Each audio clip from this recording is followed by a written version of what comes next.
I tried a new strategy and the strategy did not work. But Yeah. I got a 60. What did you do for cars?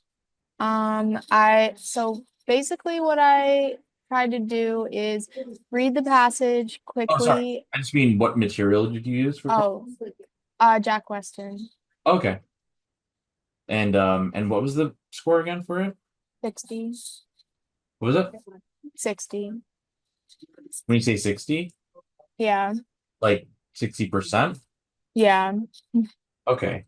Let me convert that.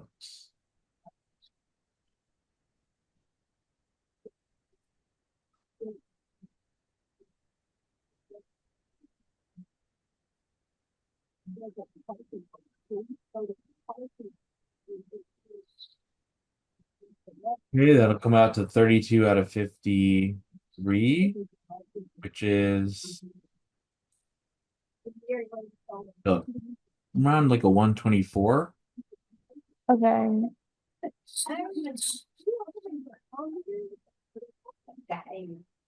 Okay.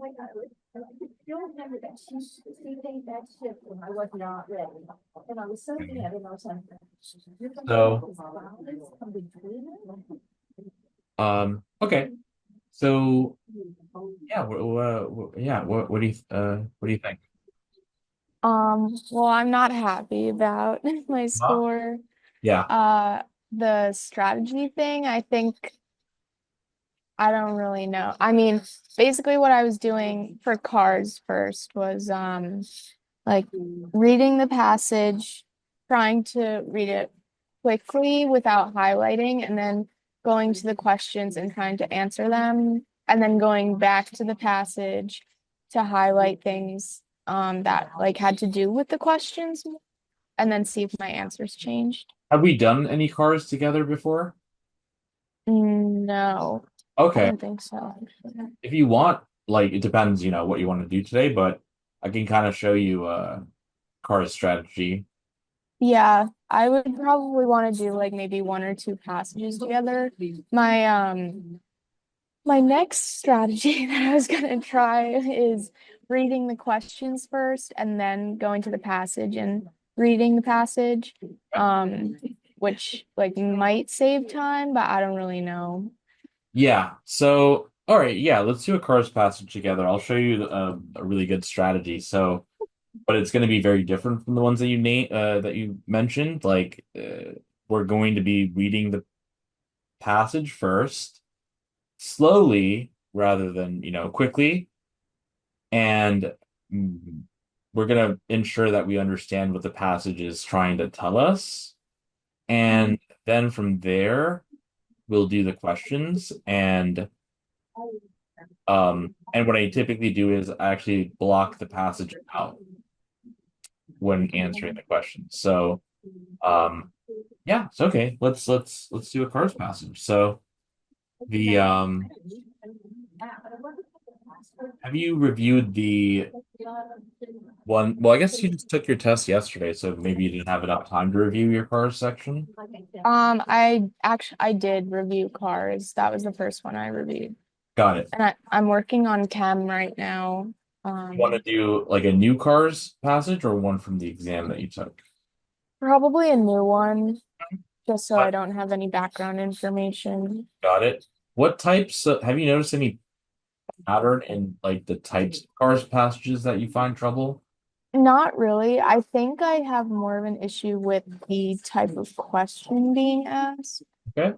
Um, like I don't know, like reasoning beyond the text, probably. Yep.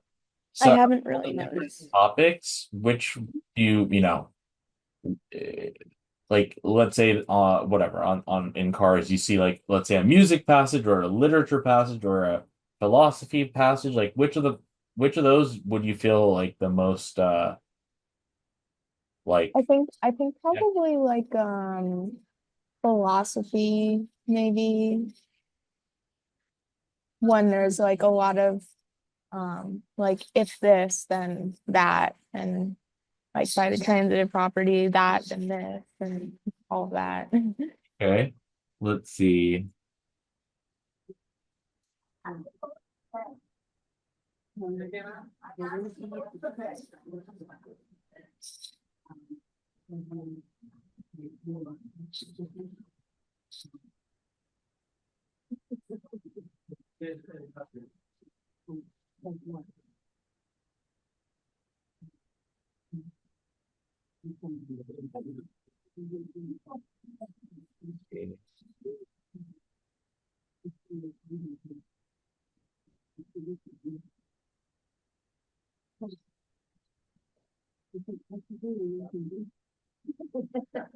What other topics other than I'm gonna look at like the Jack Weston topics and see, because I know they have like a whole list of them. Mhm.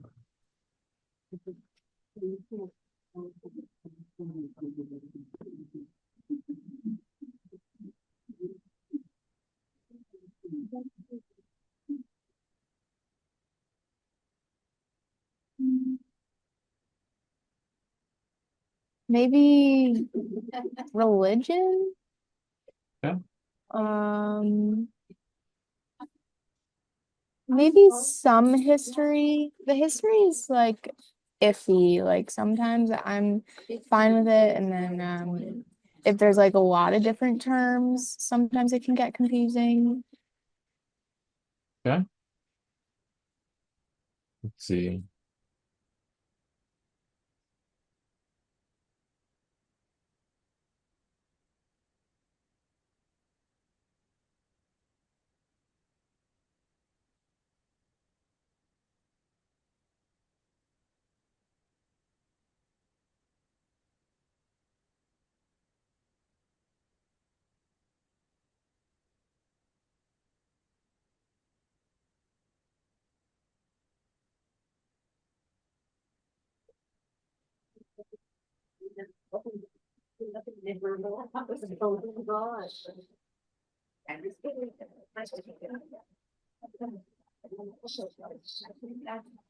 All right, I'm putting a passage in the chat.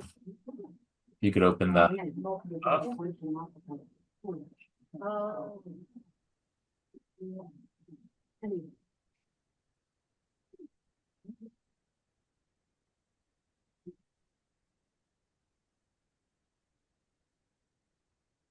I did this one already. I did this morning. Oh, damn. Okay. Sorry. All right, so let's see.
And you did all the cars, like AMC cars stuff? No, I haven't started the AMC material yet. Um, I was actually gonna ask you about that Huh? because I have like a little over 30 days left, so I was assuming that like I should switch over when I take the full lengths to the AMC full lengths, or should I wait another week or so? Um, what do you suggest? Yeah, we could start implementing AMC cars instead of like the Altius or Jack Weston cars. But do you want to do a passage from that? From the AMC? Mhm. Yeah, Okay. So let's have you open up the first passage of the Cars Question Pack Volume 1. Okay, 1 second. I just have to find it.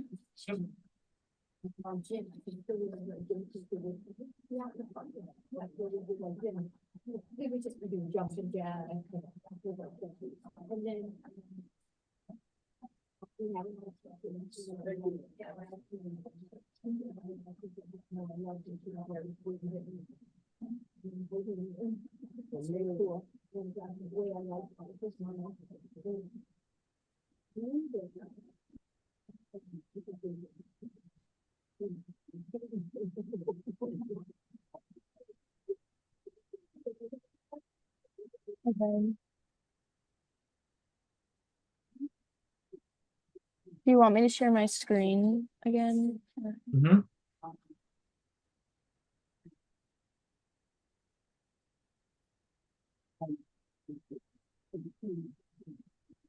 Oh, you don't have the Jack Weston extension, No. Chrome extension? No, I haven't downloaded that. Because it would let you see this in like the proper MCAT format. Um, but let's see if we could zoom out so we can fit the entire passage on the screen.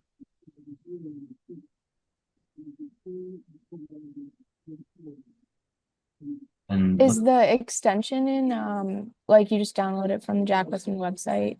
Oops. uh, uh-huh. Yeah, let me see if I can get.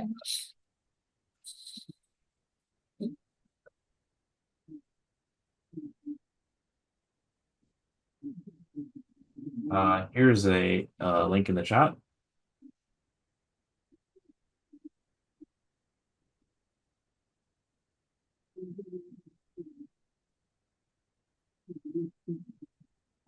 Okay. Is that going to take a while to download? Because I could just do it after. It shouldn't take long. You just hit the add Chrome button. Oh,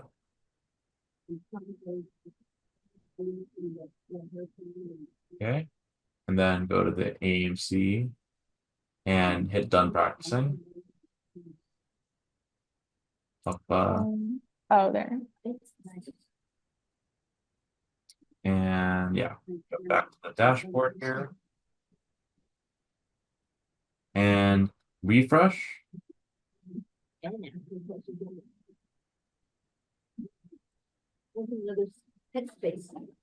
Okay. Now open with Jack Weston. Hey, you click your email.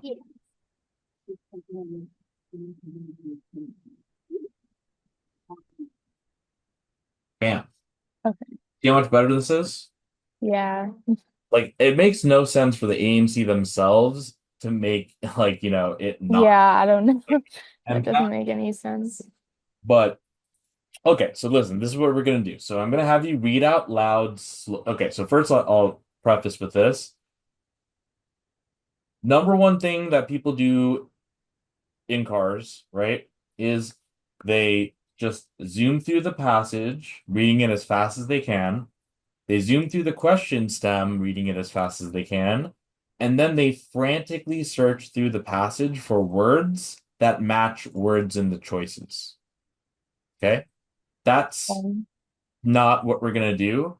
And in fact, I'm going to teach you how to even find the trap answer choices, which would be the answer choices that people would pick if they did this. So what we're gonna do, and then also if you read the questions first, like it's gonna interfere with your ability to understand like the passage like as a whole. So in addition to taking up more time because you're going to read the questions, read the passage, read the questions again. yeah. Right. So what we're going to do is I'm going to have you. So cars is all about arguments.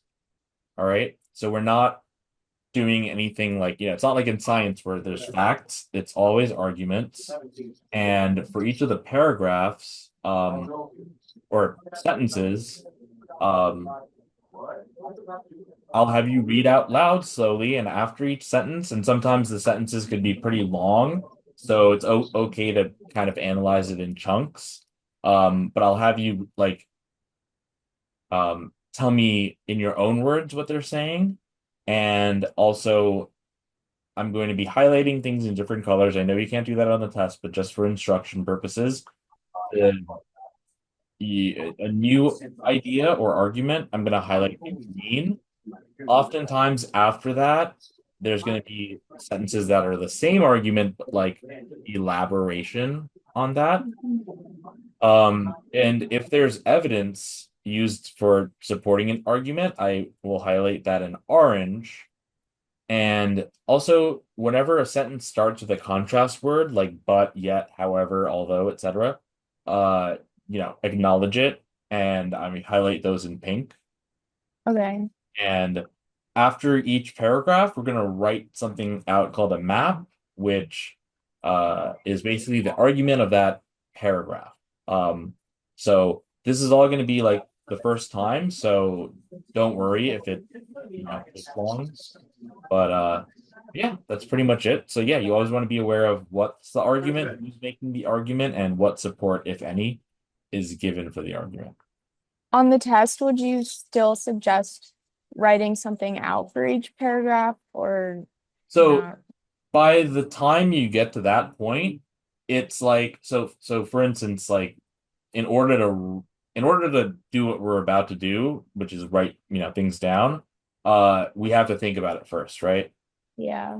So if you practice this, you internalize the thinking about it and then writing it down such that you can get to the point where you can think about it and like start to like so like for me like if I read these like I start to write some stuff down like the beginning of a word, but Hmm. by that point I've already organized it in my head. So, so yes, Okay.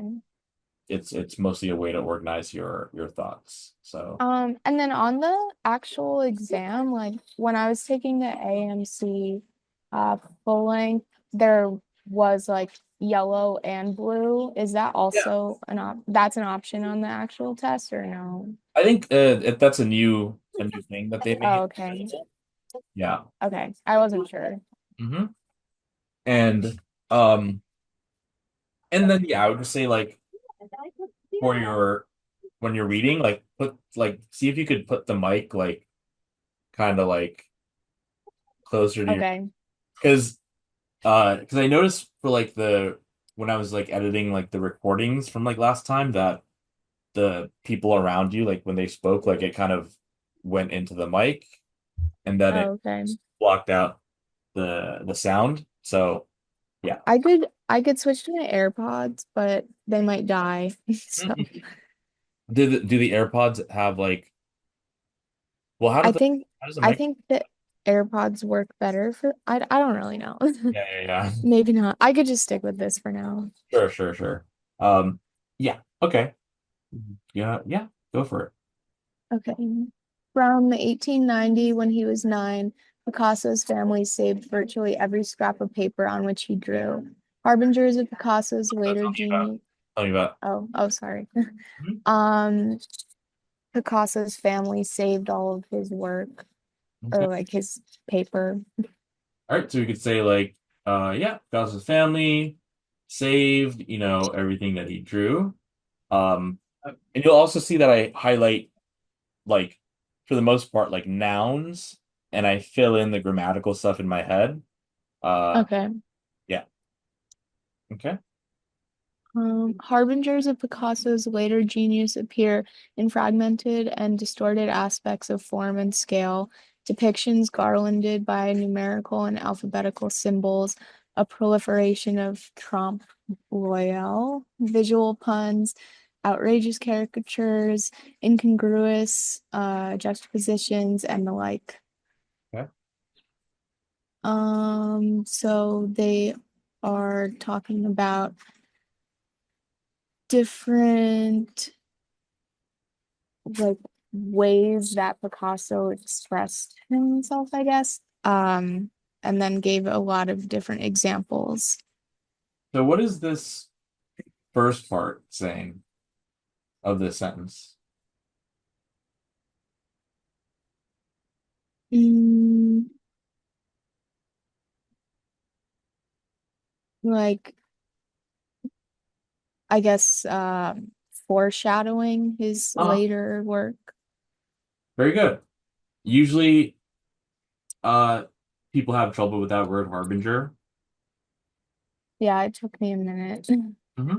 So, okay, so like, but we can see that could mean like precursors or something or early science, right? So, okay, Yeah. like, his later genius appear in, and then it goes into like all these different terms, and that's so like for instance, the like this is an art path like seems to be an art passage, so it's likely that this was taken from like some publication for art people. So that's not like that type of jargon is not something we're expected to know or really understand. So, but what could we take away from this sentence? Um,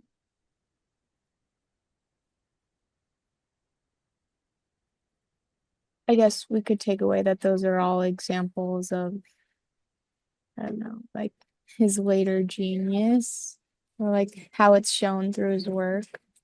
His work from when he was young, right?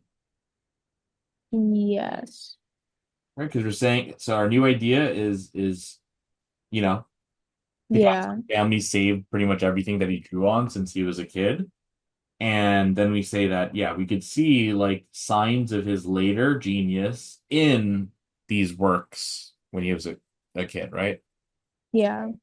Okay.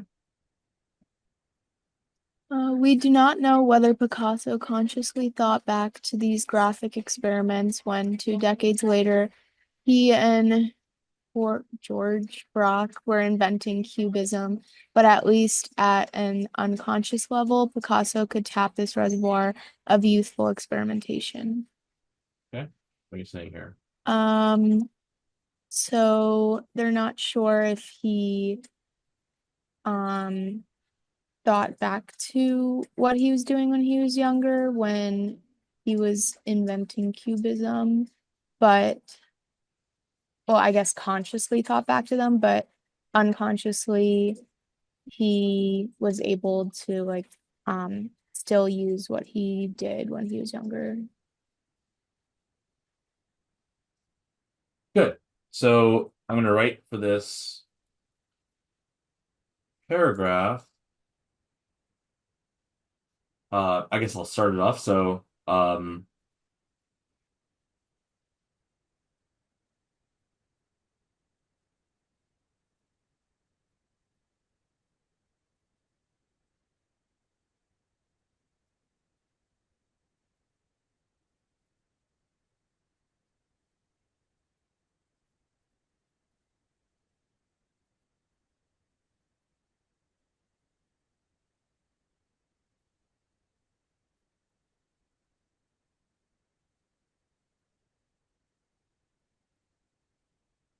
I'm just writing.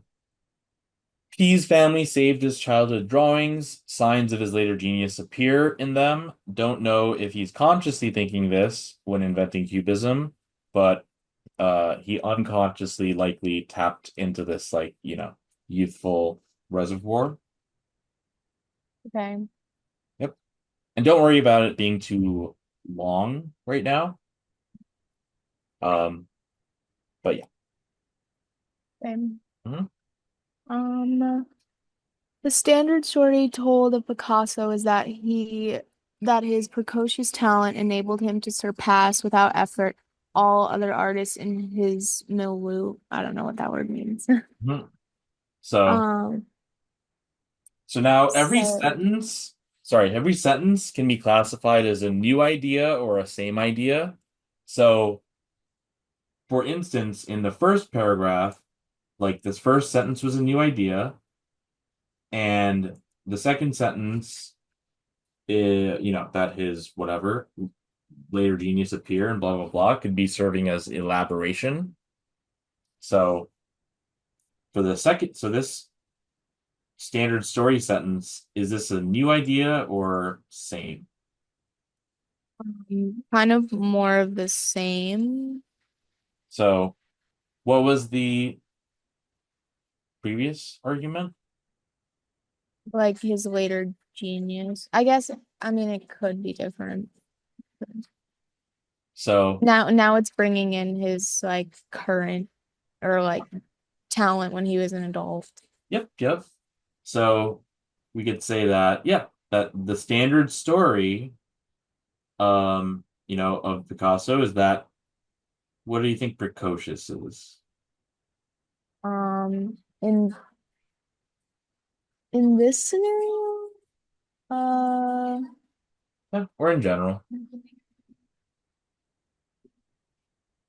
well, I think like precocious means uh like I guess big or like sometimes cocky, but I don't think that's what it means here. You can see the pre part, perhaps. What does that usually mean? Which part? Pre? Oh, like prior Mm-hmm. to. Yep. So it means like, well, actually, we could do it where we don't look it up. So, okay. So yeah. So okay. Yeah. What is this sentence saying? Um, that his talent from when he was younger enabled him to like surpass all of the other artists around him. Yeah. Great. And you said his talent from when he was younger. So that is what precocious means. It's like if you're like way, way smart or talented for your age. Okay. So the standard story is that his like early genius let him surpass without effort all the other artists in his like, social kind of circle. Okay. Okay. It is worth considering Picasso's own opinion that what is often considered early genius is actually the naivety of childhood. All right. What are you saying here? Um, they're bringing in Picasso's opinion Mhm. that his early genius was actually just like ch being a child, basically. Good. Um, it disappears at a certain age without leaving traces. So that's just a quote from him, I'm guessing. Uh-huh. Um, it is possible that a young child who shows unusual flair will one day become an artist, but he or she will have to begin again from the beginning. I guess he's saying that regardless of if you have talent when you're young, you still have to start over once you're an adult. Okay. I did not have this genius. There's another quote. Mhm. Um, for example, my first drawings could not have been hung in a display of children's work. Um, oh, okay, this is still like his quote. Mhm. Um, these pictures lacked childlikeness. At a youthful age, I painted in a quite academic way, so literal and precise that I'm shocked today. All right. What are you saying? Um, he is acknowledging that the work he did when he was younger was not um, typical, I guess, of normal children. And even when he was young, he painted. like very precise and academically. Hmm. Yep, and that his pictures lack childlikeness, right? Yeah. So also a lot of things, a lot of times, or almost like pretty much actually like every time in cars, since it's based on arguments and arguments ultimately come down to like for and against or just two things, oftentimes you'll have two main things that you are talking about. So far, well, I guess I'll tell you more about this as we read it, but um, so, but we are making a distinction between like childlike drawing and drawing in an academic way, right? Yeah. Okay. At an exhibition of children's art, Picasso once quipped, when I was their age, I could draw like Raphael, but it has taken me a whole lifetime to learn to draw like them.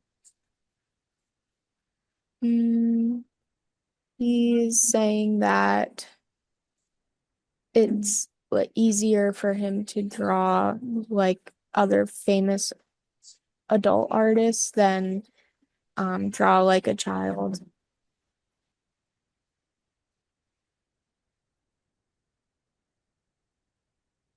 Okay. What can we say for this paragraph? It's giving an account of Picasso's own opinion on his childhood work, and that his work has always been very intellectual, but um, he has trouble drawing in a childlike manner. Hmm. So we could say, like, you could start with like the standard story that says that. So here, I'll write something. So,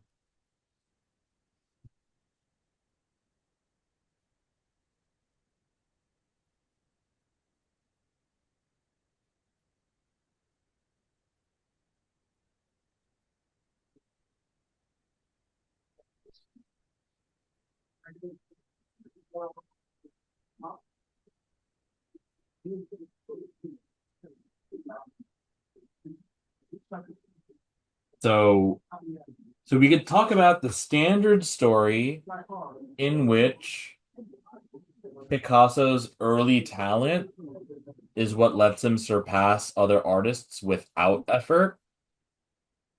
But Picasso says that this is untrue.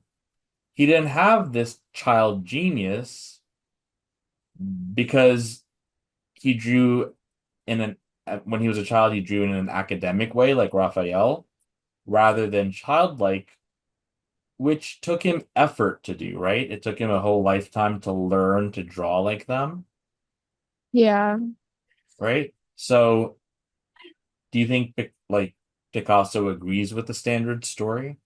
no. Good. In such remarks, Picasso exalted children's productions, but also distanced his youthful self from the romantic view of artistic talent.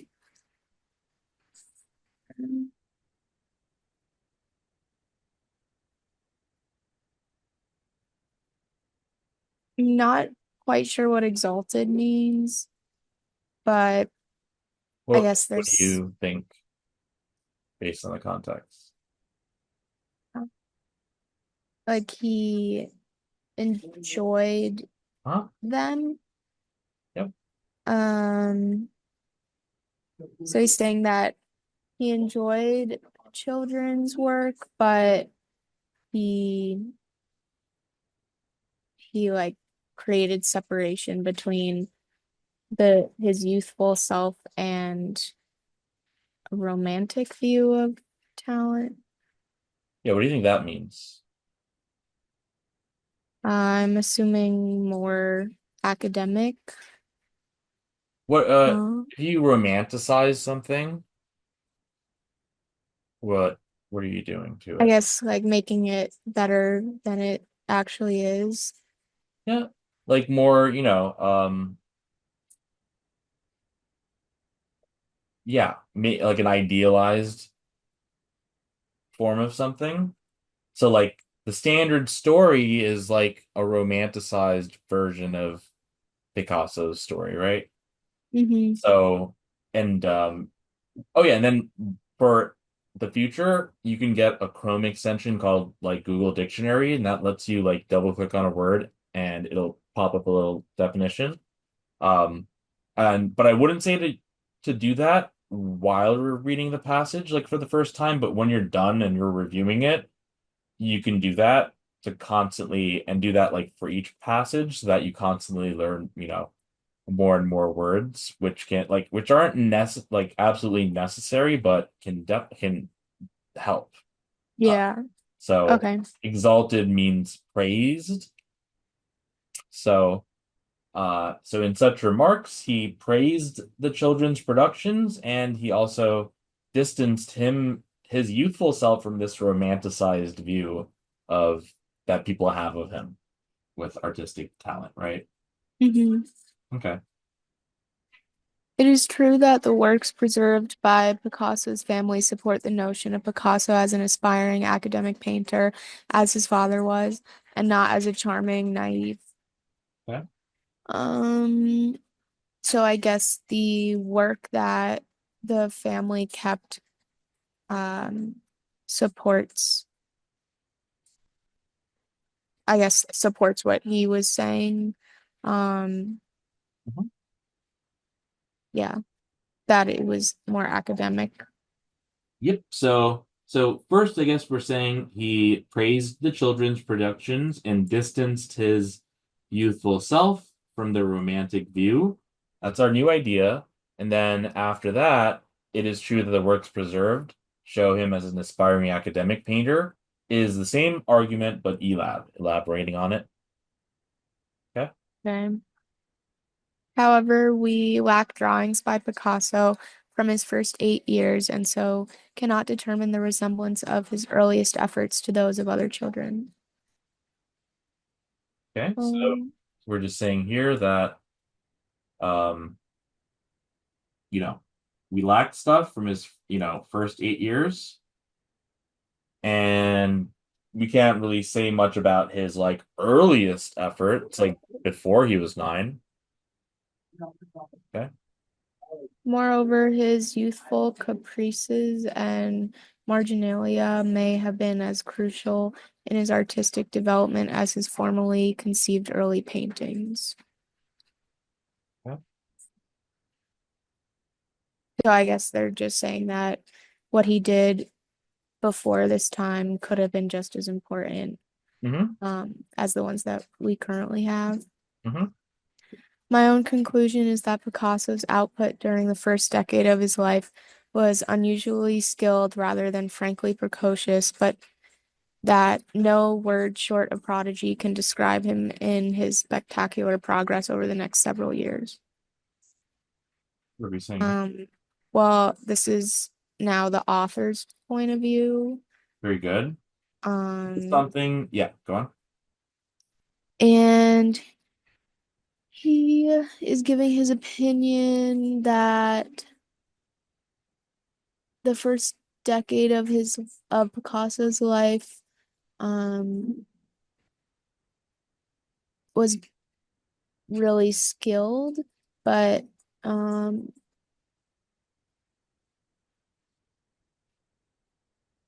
but like the work over the next several years after was more so I guess reflective of like why people call him a prodigy.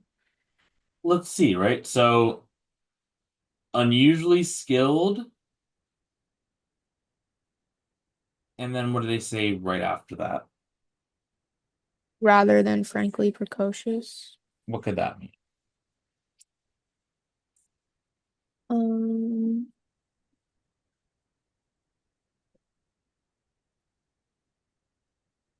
he was unusually skilled instead of what like the standard story Uh-huh. is.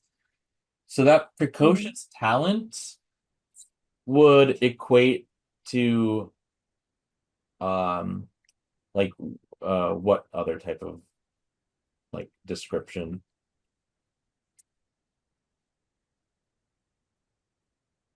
Like his, mm,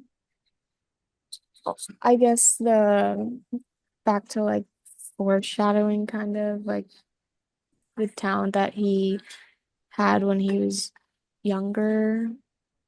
So here, when we talk about it, right, we mean it to mean what?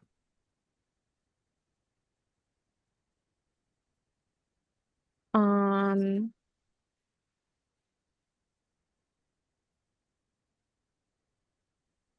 the like talent, I guess, beyond his years, like Uh-huh. young younger.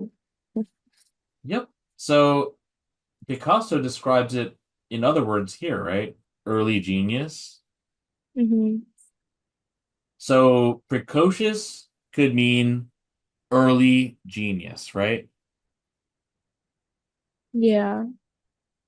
And back to this, my own conclusion is that during the first decade of Picasso's life, what's this saying?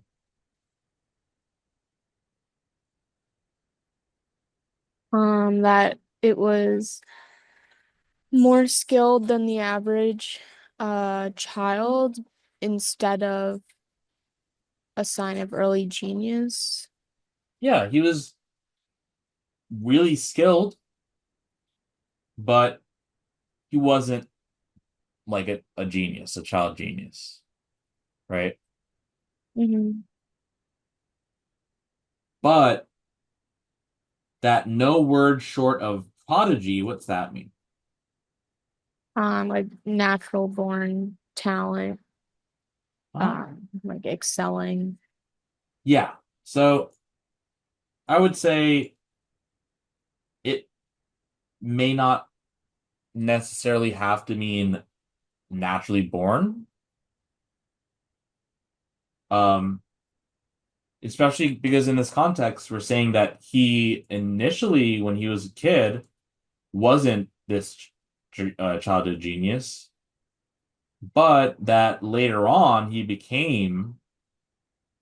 So if prodigy meant like born, then that would be contradictory to this, right? Yeah. So he became it, but we could say that prodigy would mean like genius, right? Hmm. So so now this is something that we see very rarely in passages. It's called the author's opinion, and it's when the author explicitly states their opinion. So I'm going to just do that with light blue. And what he's saying is that, the first decade of his life, he was unusually skilled, but he wasn't like this childhood genius. But no word short of genius would can describe him in his progress over the next several years, right? Hmm. So what can we say for this paragraph?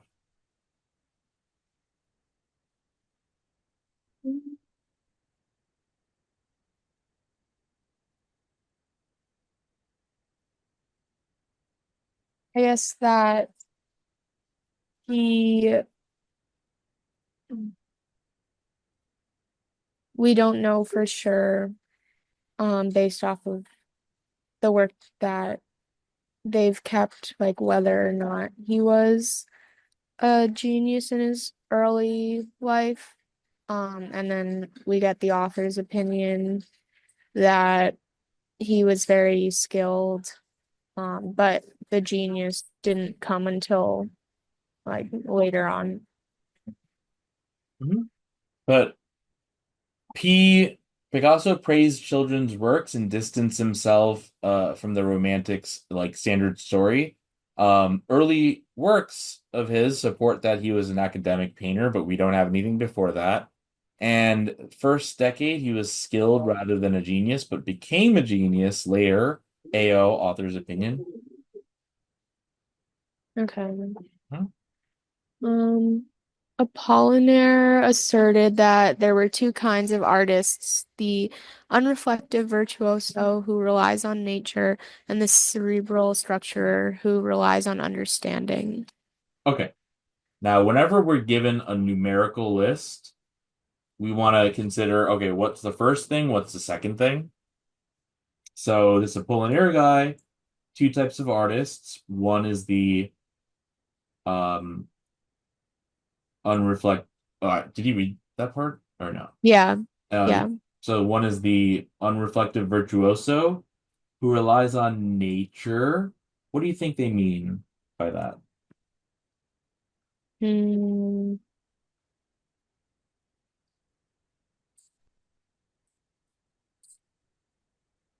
Um, More of an innate sense of Yep, artistry. good, good, good. And the cerebral structurer who relies on understanding. What could that be more like? Um, I guess more of uh not strategic, but like I more academic or like it thinking through Yep. things more. So the first type would be like relying on, let's say, like instinct, whereas the second type is more like on thinking it through, right? Yeah. Okay, good. Mozart could serve as prototype for the first, Beethoven for the second, as a oh yeah. So then we get Mozart and Beethoven as examples. Have you ever seen the movie Amadeus? No. Okay. It's like a movie about Mozart, and you can see that he's pretty much like the unreflective virtuoso, but yep. Okay, cool. As a prodigy, Picasso epitomized the second type, but said Apollinaire he was able to convert himself into the first. So I guess that kind of goes back to the previous pass or the previous paragraph where he starts out as someone who's focused more on understanding and academic and switches to more of an instinctual, I don't know, way of like painting. Yeah, so you're doing a great job at tying together things in those two categories. So it's like academic versus childlike, and now we can say the cerebral structure is more of the academic, the unreflective virtuoso is more of the childlike one. Good. And yeah, he went from one type to the other type. All right, cool. Good job. Never has there been so fantastic a spectacle as the metamorphosis he underwent in becoming an artist of the first type. I am assuming that that's a quote from Apollinaire, Mm-hmm. and he's saying that this is kind of like something that hasn't really happened before, where he's able to transition. Yep. Picasso himself sensed the paradox of this transformation when he complained to Gertrude Stein, if I can draw as well as Raphael, I have at least the right to choose my way, and they should recognize that right. But no, they say no. Um, so Picasso's giving more of his opinion when he was complaining to Gertrude Stein and basically being like kind of frustrated with the narrative that's um given to him, I guess. Mm-hmm.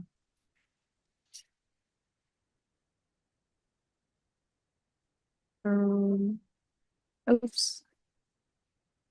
So I guess for oh wait, that's I guess for that paragraph, um, I would include. Apollinaire and his explanation of the two different kinds of artists, and that Mozart is an example of the unreflective virtuoso, and Beethoven is a cerebral structurer, Mhm. and that Picasso was able to transition between the two, which doesn't typically happen. Yep. But he was, yeah, he agrees, um, and kind of shows a little bit of frustration. Yep. So, so I put Apo Apollinaire, P Picasso went from the cerebral structure, for example, Beethoven, to the unreflective virtuoso, for example, Mozart, and Picasso agrees. The portrait of Gertrude Stein, 1906, stands out as an indicator of this transformation. Picasso asked his subject to remain for over 80 sittings. Mm, so I guess one of his works exemplifies how he was able to transform into the first type, which is unreflective virtuoso. Um,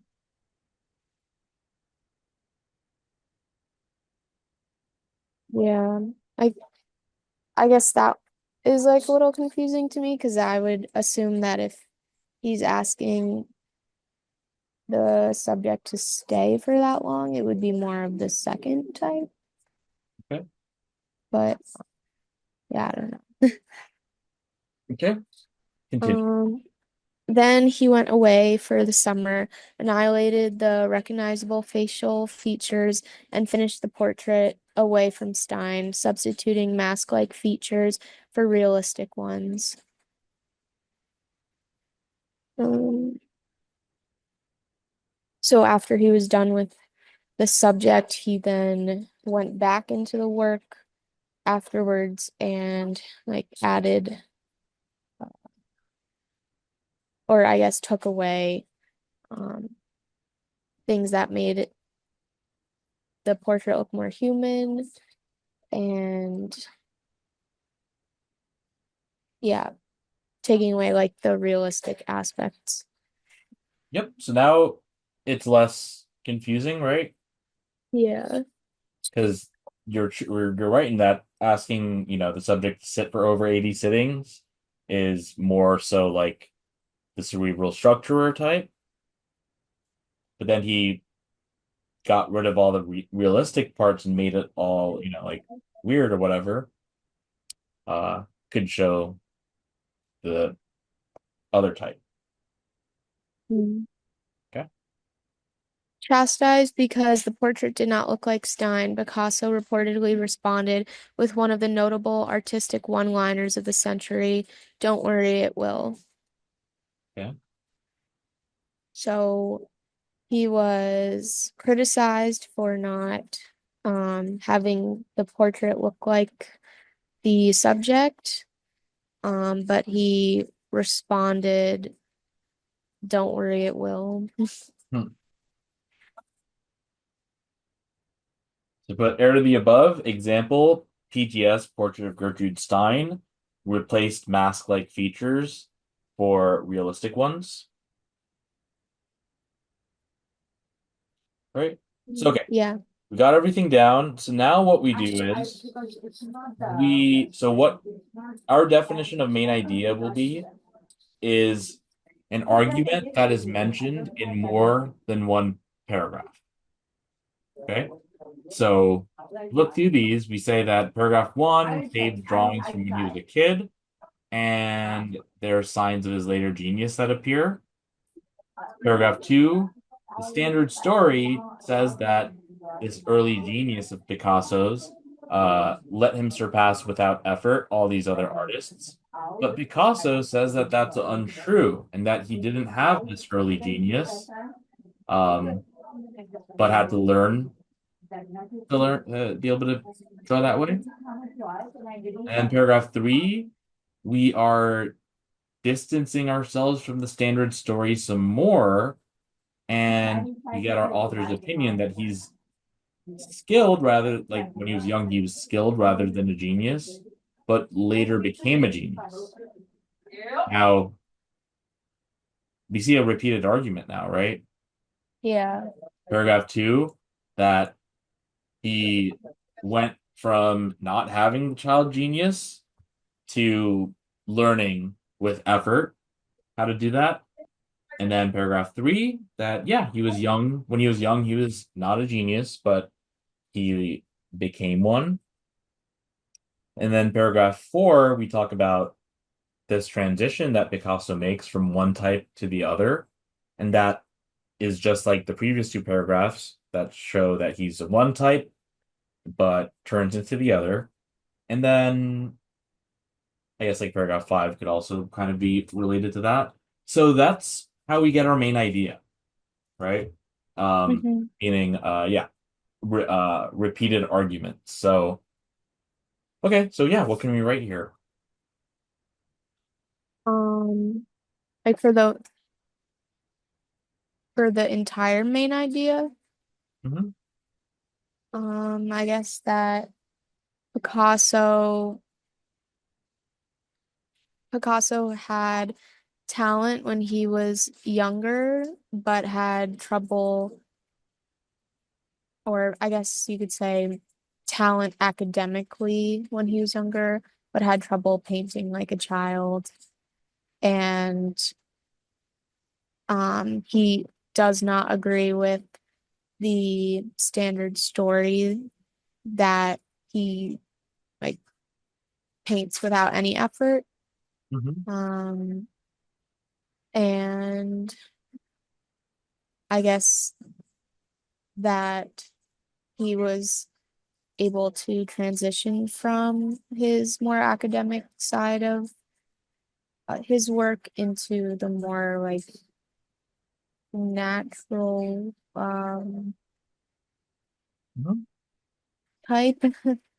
Yep. And Yep. So I put P went from the skilled, which means not genius, child, apos to like second, kind of artist, to the adult genius, apos first type of artist through effort.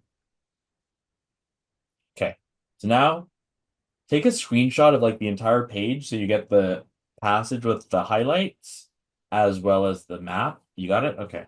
yeah, And yeah, what do you think so far? I think it's definitely helpful.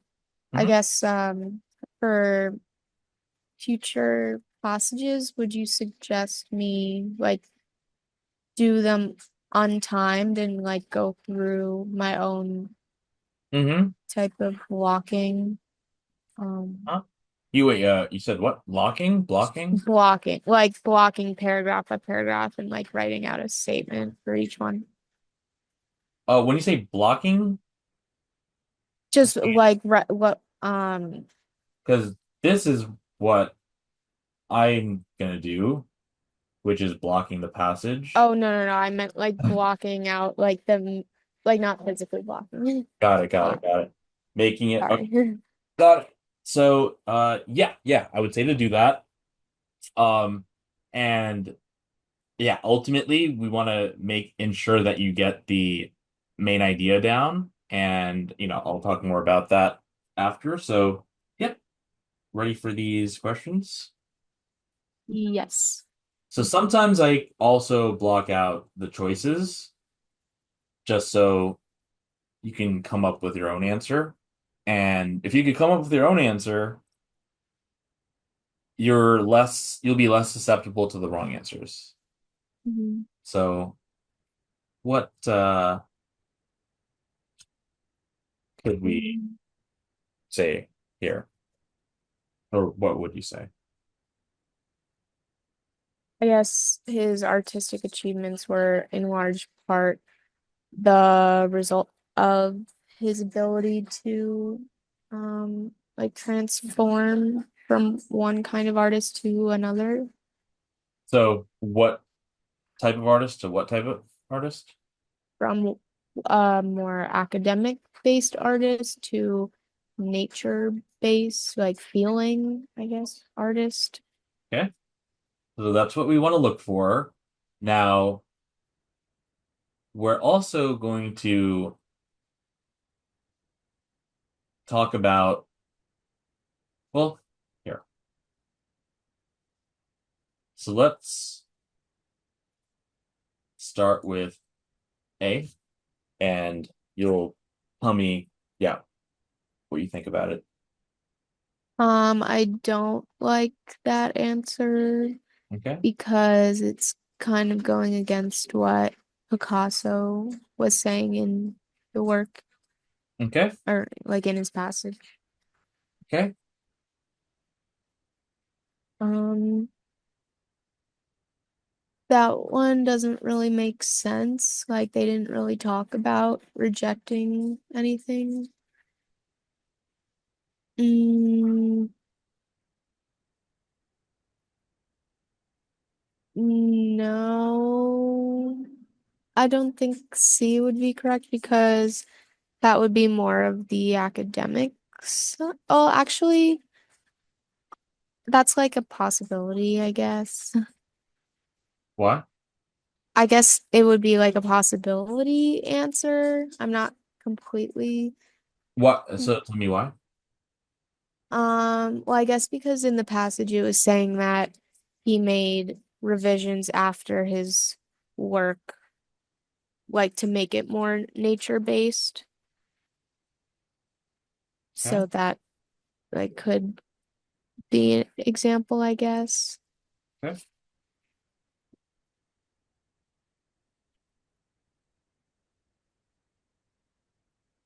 Mm, that one also could be an answer, maybe, Okay. because he's, I guess I would like D the most. Okay. Um, because apparent spontaneity could kind of mean like the more natural side of things instead of thinking about it so much. Mm-hmm.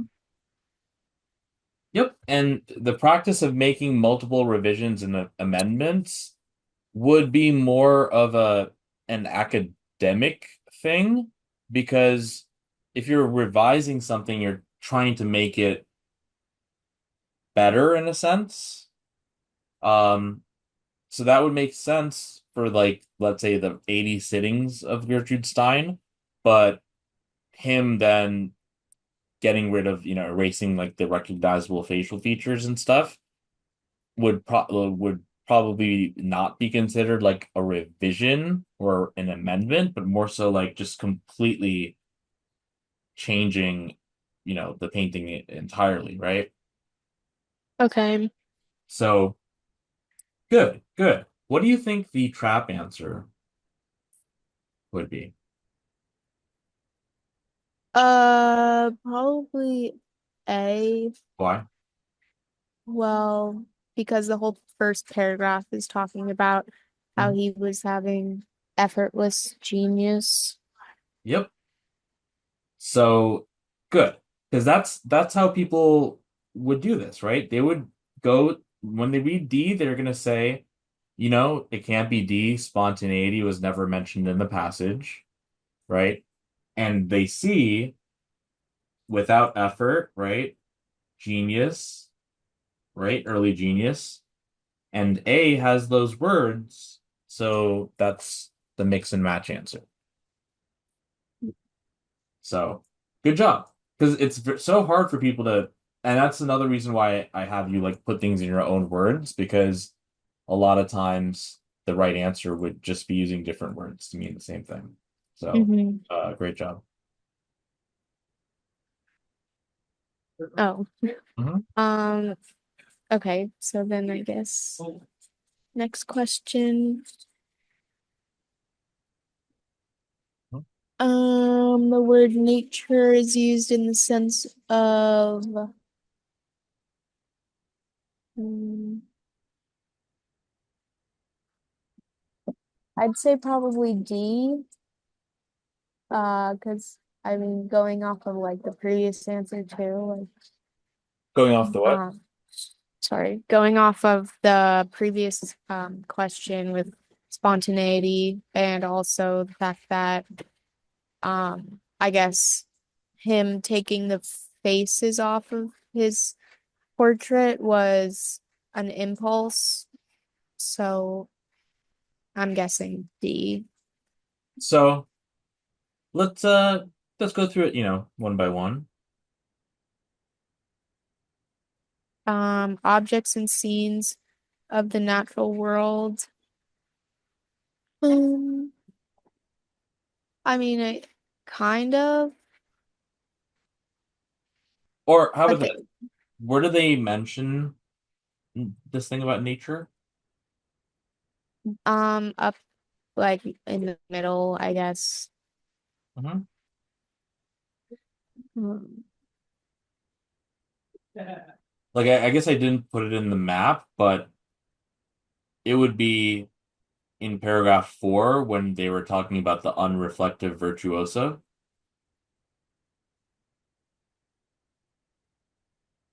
Like the um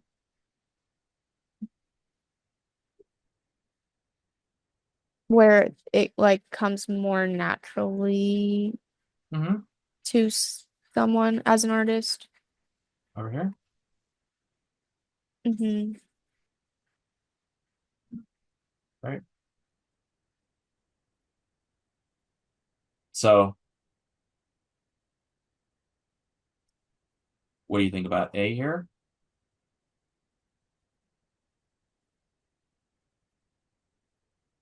I'd probably get rid of it because it's not really talking about Hmm. actual nature. It's Yep. talking about like your or like your innate Hmm. sense something.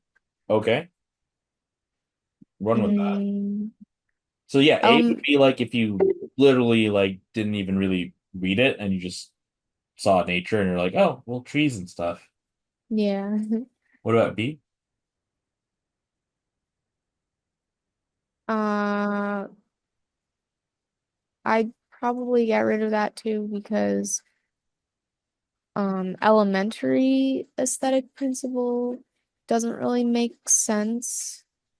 Yeah, it sounds like a like an art class, Yeah. which would be like closer to academic, which would be closer to the Apollinaire second type. Hmm. Okay. What about C?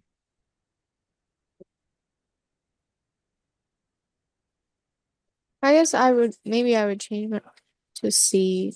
Mhm. Um, because intuitive makes sense. Yep. And I guess looking at D, uncontrolled isn't necessarily like the best word choice. Hmm.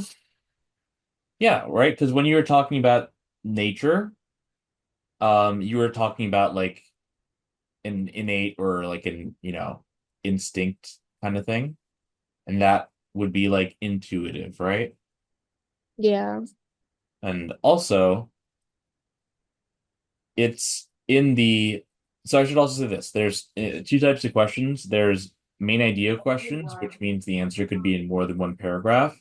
And then there are structure questions, which mean the answer must be in one paragraph. So the word nature was used in the paragraph where they talk about Apollinaire. And that's when Apollinaire said that there's different types of artists, right? Hmm. And C says intuitive artistic mastery, whereas D says uncontrolled creative impulses. So you could have uncontrolled creative impulses, but you could either, like, let's say you don't do anything about it, you don't act on it, or if you do act on it, how do we know you're acting on it in an artistic way, Yeah. right? So they're both pretty close, right? Um, but in the context of, you know, where they use the word nature, which is when they talked about Apollinaires, different types of artists. Yeah, it's that intuitive artistic mastery. Okay. So tricky. Yeah. Hmm.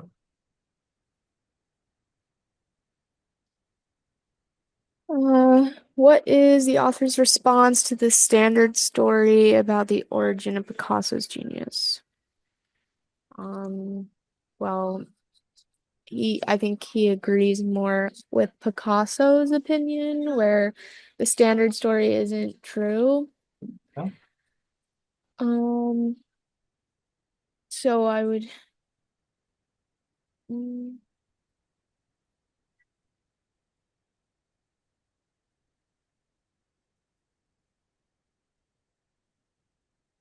I would probably get rid of A. Hmm. I guess the only thing tripping me up on that is that it's saying like his early drawings are described as unusually skilled, and like technically that's not his opinion. It's just kind of like stating that like agrees that they are stated typically that way. Hmm. Um, so I guess that's like tripping me up a little. Wait, tell me again what's tripping you up a little? Like the fact that it's saying that like Picasso's early drawings are described as unusually skilled, Hmm. which is true. Like that's how people describe them. And like he might not agree with that, but like he accepts the fact that they are described that way. Hmm. Got it. So yeah, so I guess they're asking which is the author's response to the standard story. So all of these things would be what the author's saying because yeah, the author said that his early drawings were unusually skilled and that his progress was spectacular. So, so we're not saying something about, standard story here. We're still saying what the author is saying. But yeah, uh it certainly wouldn't be acceptance. Okay. Um,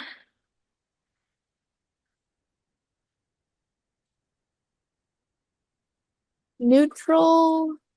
Uh,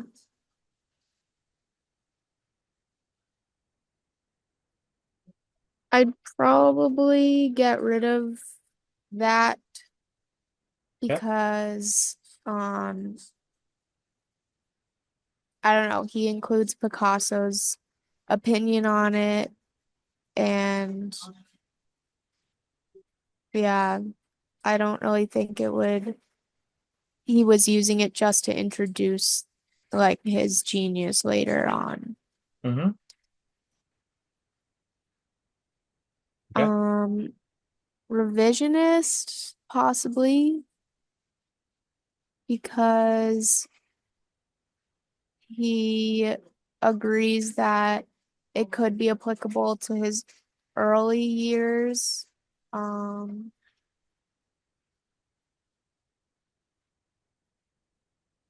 and then D,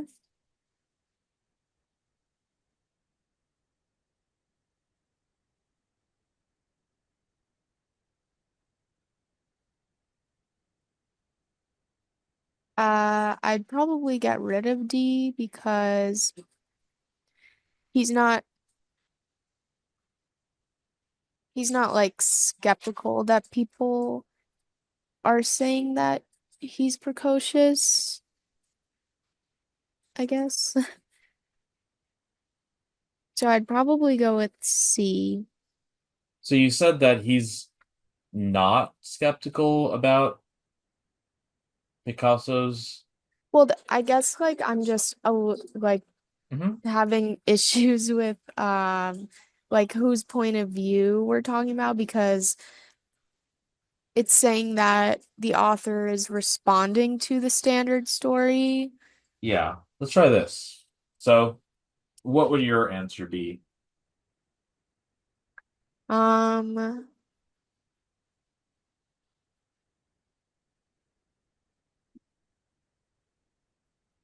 well, I guess that he would agree that um What, like so he would side with Picasso in that it's like fabricated kind of. so so so the author would uh agree with it or not? He would not agree with it. All right. But that still brings me to like revisionist or skeptical. Uh-huh. So Um, if we look at the second part, it says for C, it is presented as applicable only to Picasso's earliest efforts. What's the it referring to?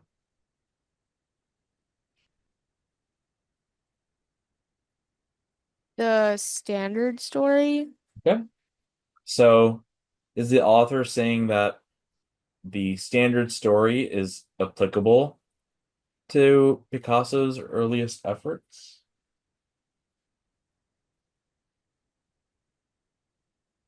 No. Mhm. Right? Because, oh, and by the way, like if you need to go back to something, you can go back to the map. Um, so you're saying that uh, the author doesn't think that the standard story is applicable to Picasso's earliest efforts, right? Yeah. So that wouldn't work then, right? Yeah. So then I would go with D. So in P3, right, we see that early works support he was academic, which is what they're saying, which is different from like the standard story, right?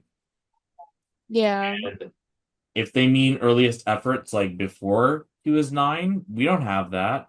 But the author thinks that he was, he was not this early genius, but became one. So the author certainly doesn't agree with the standard story, right? Yeah. So skepticism, if you're skeptical, what does that mean? You have doubts. Mm-hmm. Yep. So, and what about revisionist? You like want to change a part of it, Yep. something. Good. So, yeah. So then when we look at the second part of revisionist, we see that it says only applicable to his earliest effort, but we didn't see like it being applicable to anything, right? And then here, Yeah. earliest drawings are presumed to be not especially precocious. That's what he said here, right? Yeah. Mhm.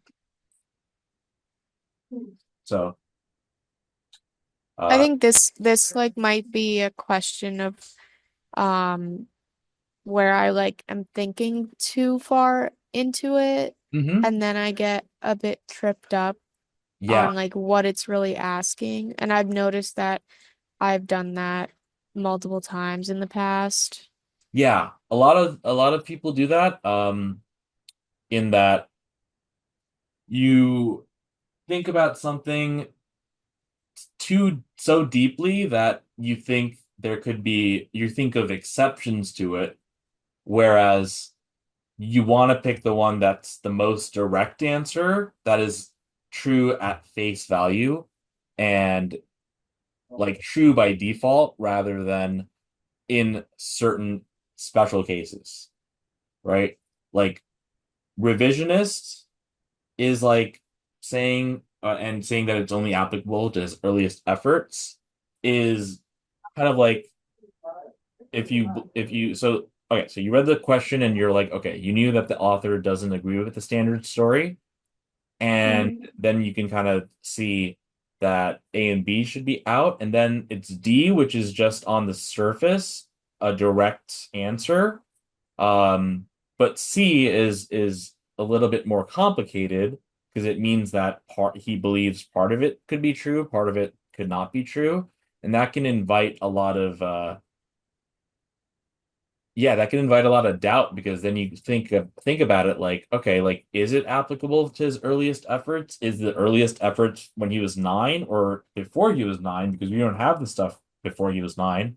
So maybe blah blah blah, right? So yeah, I would say it's a common thing that people do. So, but you just I would say go with what's the most direct answer at therefore at face value because that means that it will always be whatever it's saying rather than in certain exceptions saying one thing or the other. Okay. Hmm?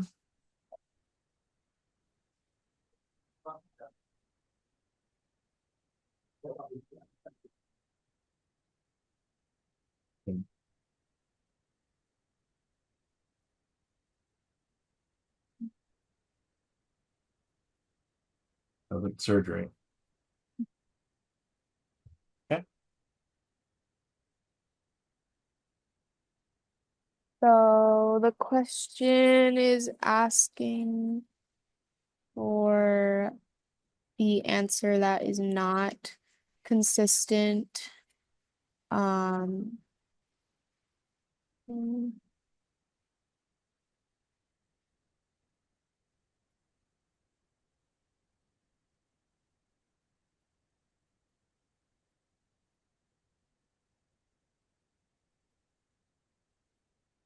um, I would probably go towards A because Picasso did not describe his first drawings as genius, I guess. Yeah, right. So this is like paragraph one when they talked about essentially like it's before they mention the standard story by name, but they are essentially talking about the standard story, right? Yeah. All right. Good job. So uh what do you think the trap answer could be? Mm,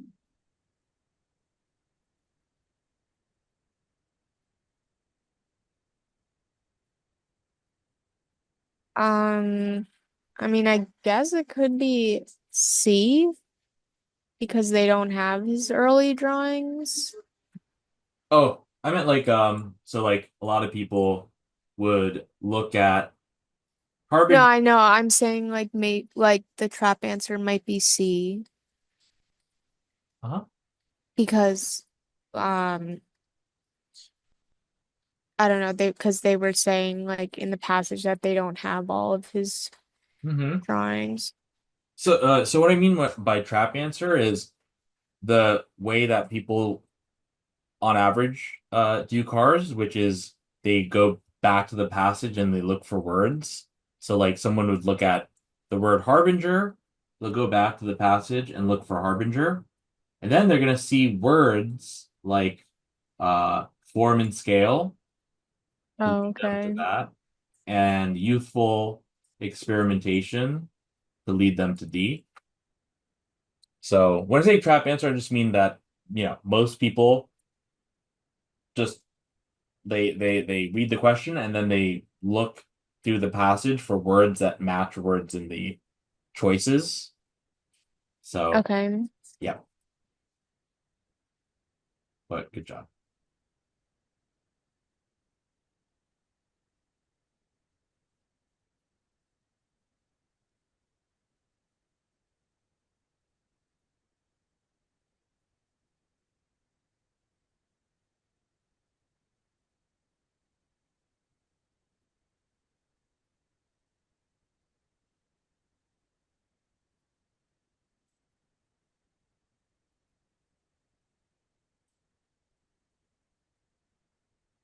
I would probably get rid of D because that's more the like I don't know, multifaceted like perspectives is more academic. Hmm. Um,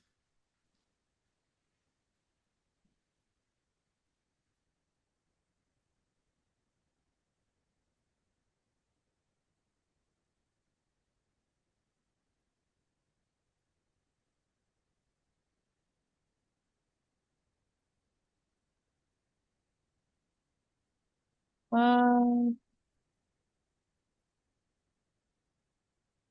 kind of in between A and B. Okay. Because with A, like surprising found objects Okay. makes sense. But then in B, um, elongated figures kind of makes sense. So what are we looking for? Um, like we're looking for an example of like his own opinion on how he or like what he's trying to do with his art. Okay. And what's he trying to do with his art? Be more naturally inclined. So, So I yep. uh, I So, guess yeah. like A maybe. So what did Picasso say, like, he was trying, like, his goal was? Um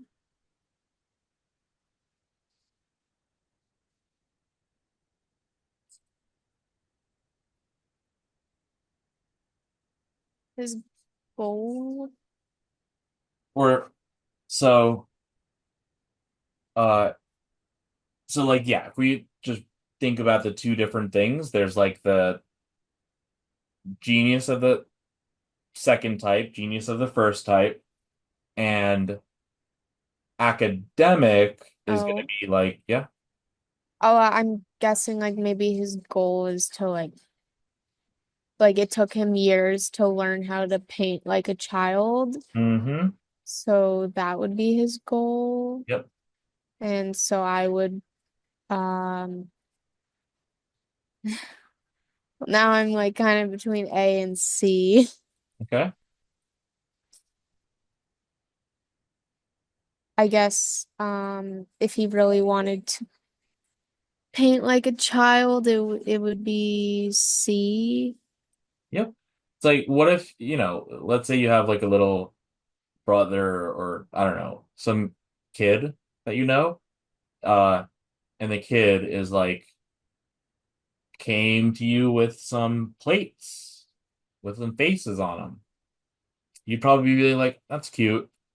Well, let's say the kid's like, yo, I made this sculpture using surprising found objects, like in quotes. Uh, which would you like be like how do you react, I guess? Well, the plates make Mhm. sense. Yep. The sculptures don't. Hmm. Yeah, that would be pretty impressive. And like, found objects in quotes, like it sounds like they're trying to do some like ironic, thing, right? And then Yeah. so like that's a bit too complex and academic. Same thing with blue period paintings, also has that in quotes, and like muted colors and elongated figures.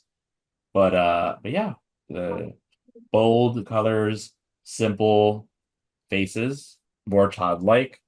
And and yeah, we can really do that with putting things into the different categories. So like Mozart, unreflective virtuoso, Apollinaire second type, childlike, spontaneity, right? Nature, instinct, and then the other thing would be all the other stuff. Well, I guess that's kind of why I was Hmm. stuck on A for a little bit because like the found objects or surprising would be like more spontaneous. Hmm. Um, Yeah. It's definitely, down to, A and C, I think. So that's when I would just think like visualize like, okay, if a kid came up to me with A and a kid came up to me with C, like, which would be more like out of the ordinary, like and also like yeah. So mm. okay.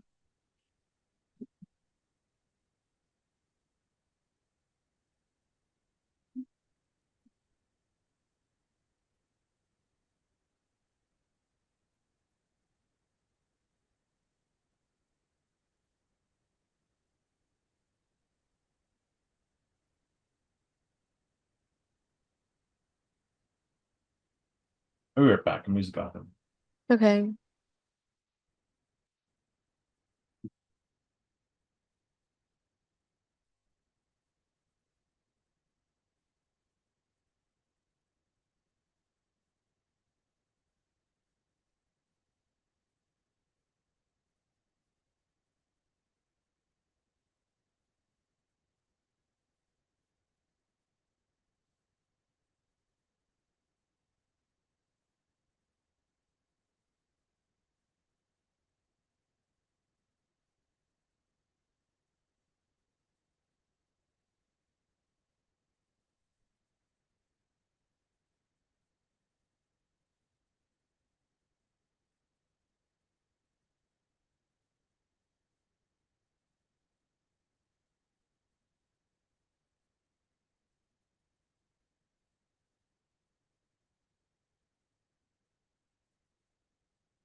Okay.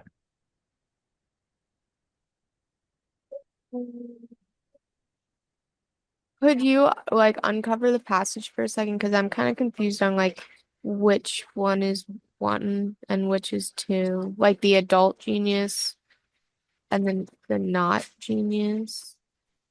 Oh yeah. You can see the main idea that I wrote. Yeah, yeah, I can see that, but like so the adult genius is then the cerebral Oh, I see. I one. see. Okay.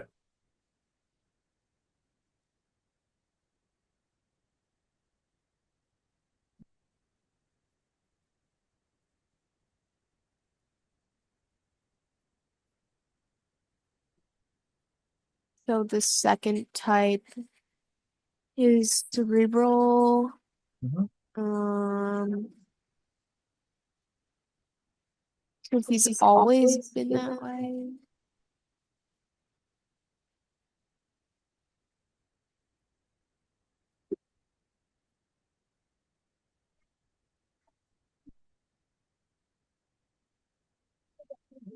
I'm trying to be between A and C. Um,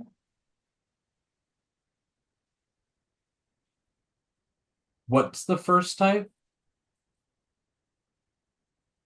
the like academic Hmm. or I'm getting like mixed up with which Mm. one's which. Yep. So the unreflective virtuoso who relies on nature is the first, right? The cerebral structurer who relies on understanding is the second, right? Picasso epitomized the second type, but converted himself into the first. Oh, okay. So the second type could be classified, in the column of like academic, and the first type could be classified in the column of like childlike. Right, then I'd probably pick B.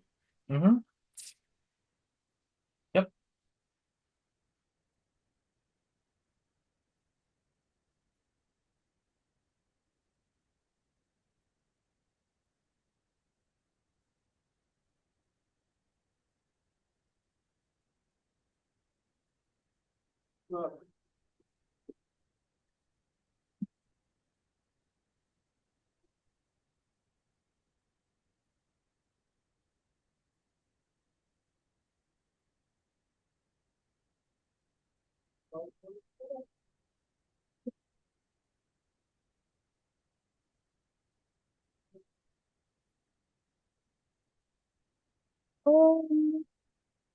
Well, I would, I would get rid of A and B.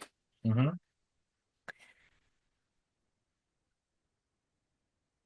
I would probably go with C Mm-hmm. because D is like kind of the opposite. Like he doesn't want to analyze it as Mm-hmm. much. Yeah, that would be Yeah. very like understanding the cerebral structure based on understanding. So yeah, awesome. Okay. Great job. Is So this a different yep. passage? Okay. So yeah, how do you feel about that? Um, I think it was helpful. It Mm-hmm. just makes me a little nervous because there were like two or three questions where I know if I was doing it timed, I probably would have picked like my original response. Mm-hmm. But then looking at it, I changed my mind. Yeah. So the main thing, the main takeaway here is that uh is is is that you're gonna read your passage first, not the questions first, and you're not gonna rush the passage, because we're reading the passage with the intention of reading it once. So we're not gonna want to go back every single time. I mean, if we absolutely need to, then sure, but that's something that we don't want to be a reflex. And Mhm. that's what people usually do. So yeah, we don't want to do that. So you want to read it once, like right, at whatever speed it takes for you to understand it, and you want to be able to understand it like once you get to or in on your practice tests, like I guess it'll be harder to do it like in terms of like writing it down like the way that we did, but at the very least, I would say to like understand what you're reading as you read it, and after each paragraph, maybe spend like 10 seconds uh thinking about like, okay, what's the argument here, right?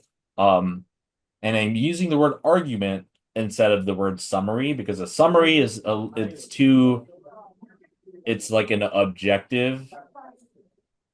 neutral kind of way of looking at something, but we're looking at argument, so there's a stance that a position involved. So you want to be able to look for yeah look in terms of arguments and identify what arguments are mentioned in each paragraph. So after you read each paragraph, spend it like 10 seconds to think about, okay, what's the argument here, and then do that for each paragraph, and then at the end of the passage simply look at, I mean, you don't have to like, I know like on the test it could be difficult to like write everything down, but Yeah.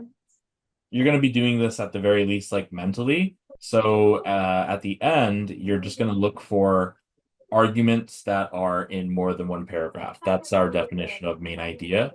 So it's not going to be some special, thing that's somewhere in the passage. It's not going to be like I've heard so many different like whatever ways of doing cars. Like people say things also like, I read the first sentence and the last sentence, all that stuff. But no, you're gonna read everything and um, you know, uh look look for if you can come out of a car's passage with the correct main idea, that's like 80% of the battle. Like there could be some really tricky questions with wording and let's say like analogies and things that can become pretty confusing, but yeah, the main thing is to make sure you get your main idea. And for the Jack Weston stuff, like if you look at the solution, they give you like the main idea in like a few words, so you could use Okay. that in your practice to see if your main idea lines up with the one that they have. Okay. So that's going to be the most important part. I know that they say to not spend like more than 10 minutes on a passage.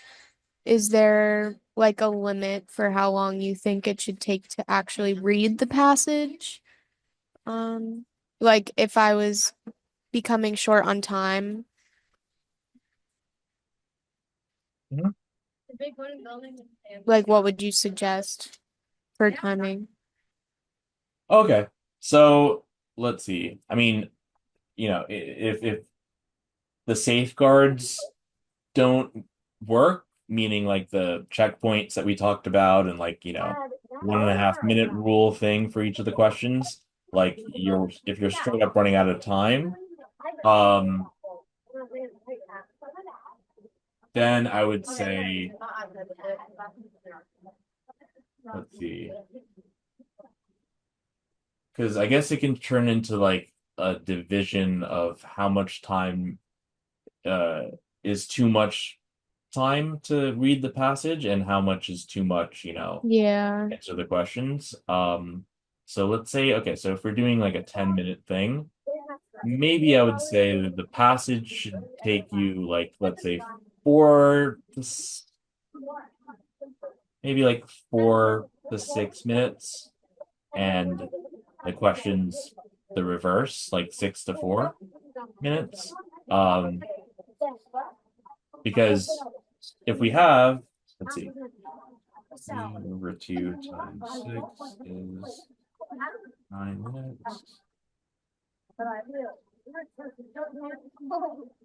Okay.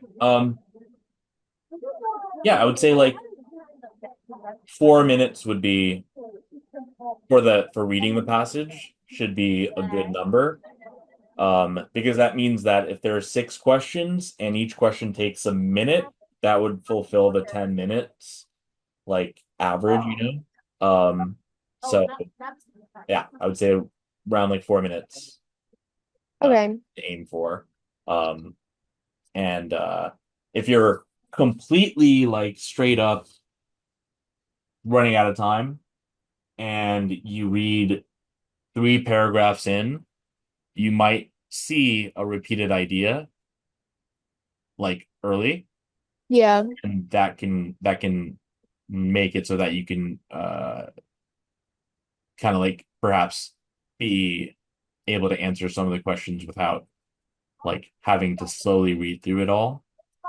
But Okay. but I would just say that number one priorities is going to be getting that main idea down. So for like this week, or I guess next week, or like next week or whatever, like when you practice the stuff in Jack Weston, like let's see if you can get the main idea. Like if it's like out of like all the practice passages that you're doing, like if it's like 80% of the time you're getting the main idea right, then that's awesome. And we can work more on like question types. But if it's if you're not getting the main idea, then that would be the first thing that we would try to tackle. Okay. Hmm. And then I guess um Yep. for this week, Hmm. um, I'm planning on taking an exam, I think Thursday again. Um, do you think I should take another Altius or should I start an AAMC one? See.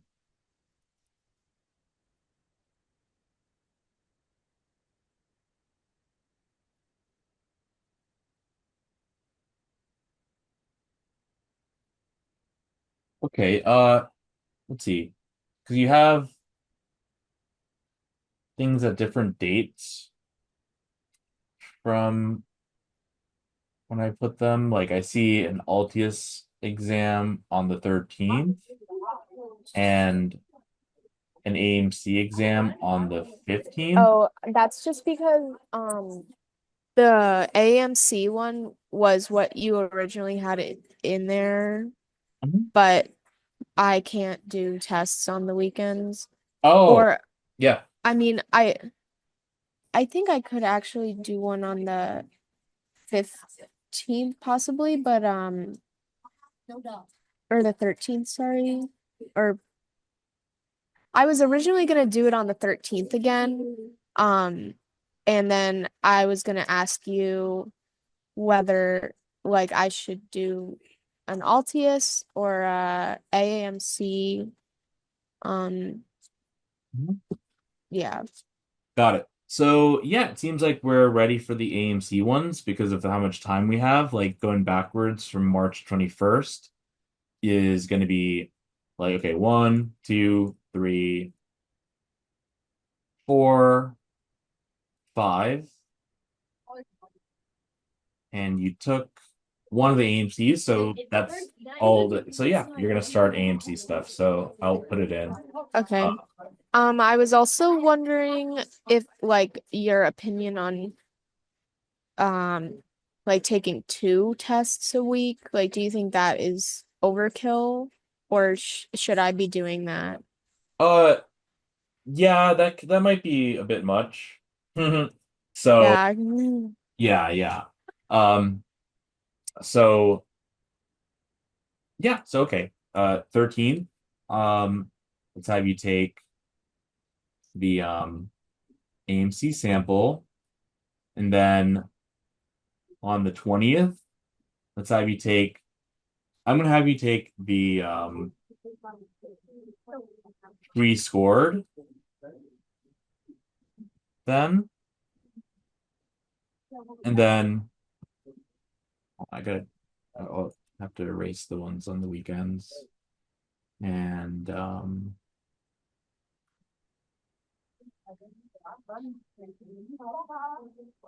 so sample on the 13th, on the 20th, the free scored one, on the 27th, AMC full length 2, and on the 6th, AMC full length 3, on the 13th, AMC full length 4.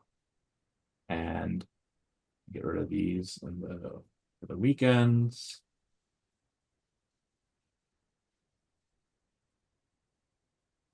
And yeah, that should be it. So basically, yeah, so on the 13th, you'll take your sample full length AMC, 20th, the free scored one, the 27th, full length 2. On the 6th of March, AMC full length 3. On the 13th of March, AMC full length 4. Okay. Make sense? Yeah. Awesome. Did you try those physics problems I sent you? Yeah, I did. They were hard. Yeah. Uh, did you? Well, I guess I didn't give you the answers, but uh, Um, yep, I was so the first, let me just pull them up again. yep. The first one, the first one I like eventually got, but I was like really, I mean, I was also tired when I was trying to do it, so my brain wasn't working super well, but Mhm, it was taking me like a really long time with the mhm. units. Um, where are they? And then like once I understood it, I understand that you can just put the units like I don't know, try to cancel the units out. Mhm. Um, and then the next one,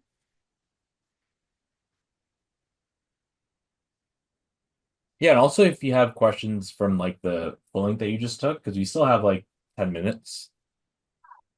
yeah, I was actually gonna ask you about the I did the Jack Weston daily chem passage this morning. Okay. I was having some issues with it. If we Uh, could go over that. yep.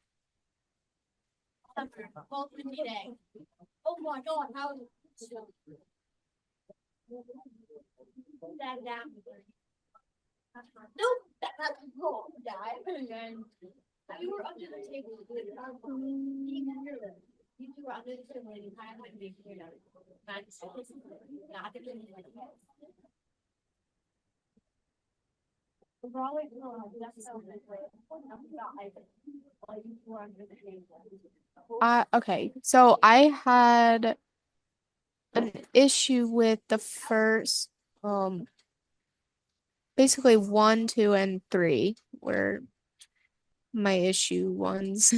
Okay. Yep, you can share your screen.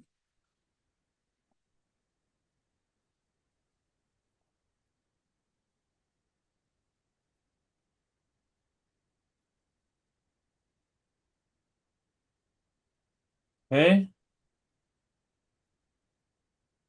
Let's see. Peracetic acid, that um is used as an antimicrobial agent.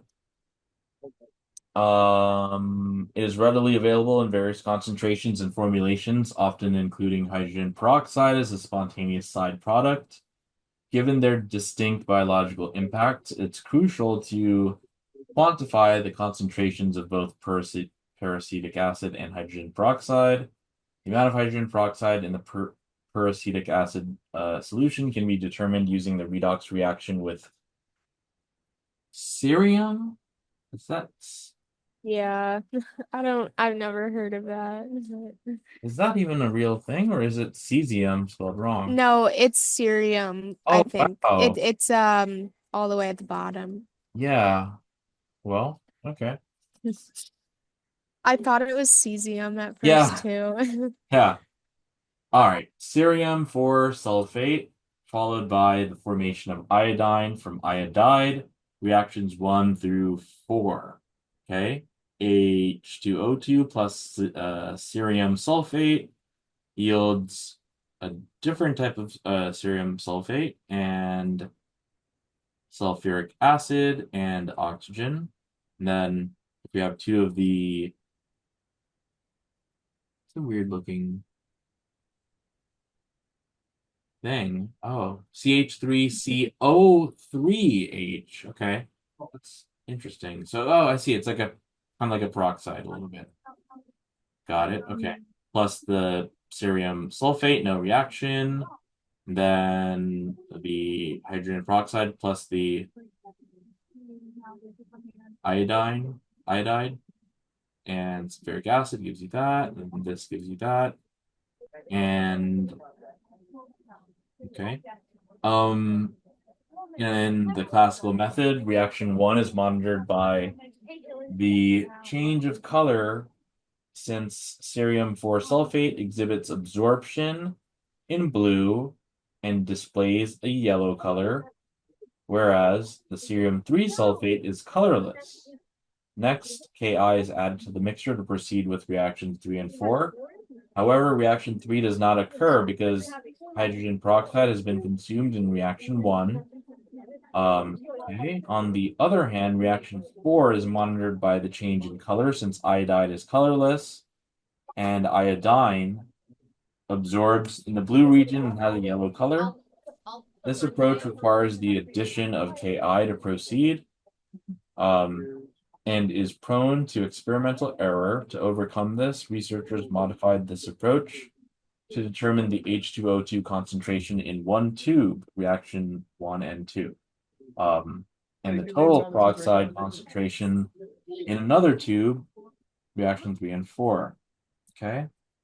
In the first tube, standard absorption curve at 450 nanometers was established for cerium 4 sulfate by measuring the optical density, 1A, to determine the concentration of H2O2. In the second tube, a standard absorption curve at 550 was established for iodine to determine the total peroxide concentration. Okay. In an this one, you had trouble on? Yeah, Okay, I kind of guessed. got it.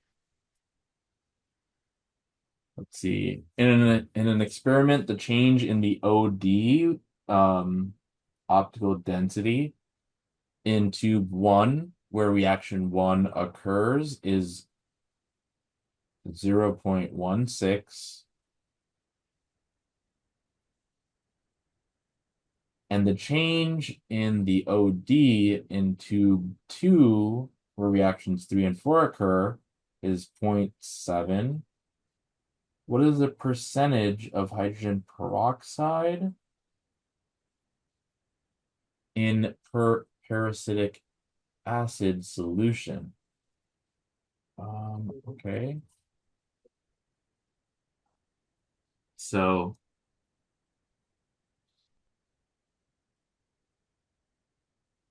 okay. Um, by measuring the optical density, they were able to determine the concentration of H2O2 for the first tube. And the second one was used to find the concentration of iodine to determine the total peroxide concentration. Okay.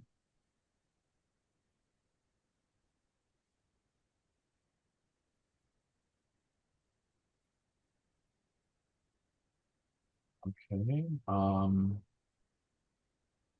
I was just like kind of lost as to what I should do.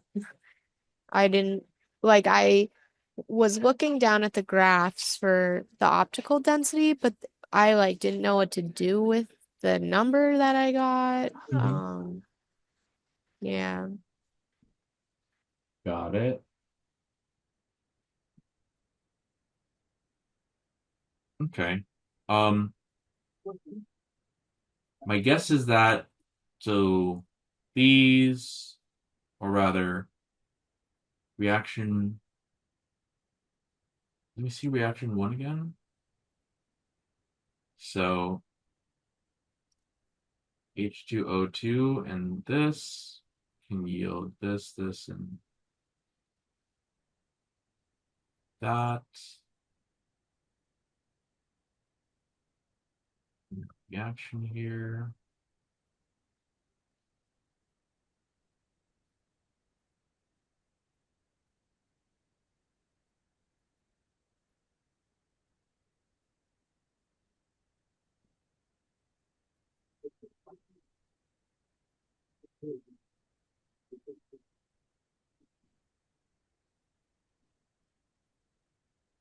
Either wrote. Let's begin with the calibration curve shown in figure 1. In such graphs, we see optical density, OD, on the y-axis and the concentration on the x. When we measure optical density of a solution, we get an OD value, the y value, and using the calibration line, we can calculate the x value concentration. From the graphs and figures in figure 1A and 1B, we can get the concentrations of that, respectively, and then using stoichiometry to figure out the total peroxide. Okay, so let's see. 1 or 0.16, 0.16. Well, wait, it's a change. 0.16. Let's see. In tube 1, hydrogen peroxide levels are detected from the changes in optical density. The change in the OD in tube 1 where reaction 1 occurs. This is 0.16. That corresponds to 8,000 micromolars. So, okay.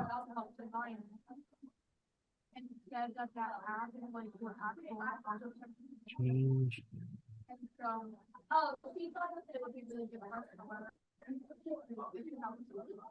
So we have a 1 to 2 ratio there.